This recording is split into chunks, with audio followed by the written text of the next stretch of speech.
Here's the Sony stereo receiver, model STR-AV560. And this poor thing was a victim of rainwater pouring into it.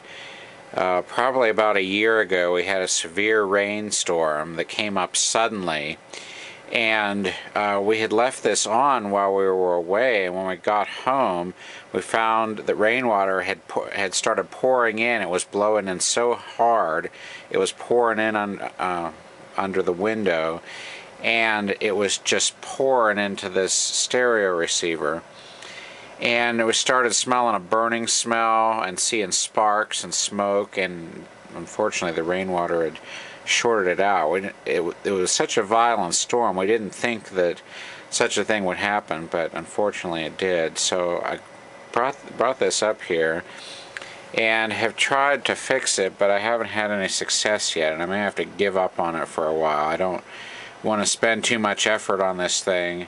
I'm not going to toss it. I'll keep it in case I ever have some more ideas, but I want to work on some things that are a sure thing, like these radios, rather than fooling around with something that's going to be frustrating.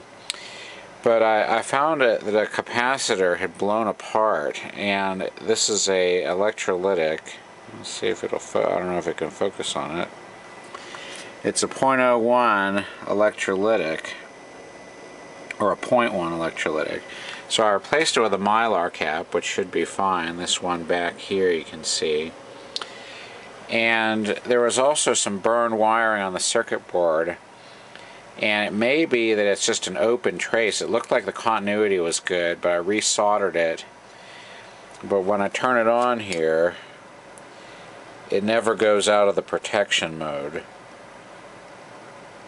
So I don't know if maybe these ICs got shorted out too, or what. Maybe I can convert this to a tube type output stage if it looks like these ICs are at fault.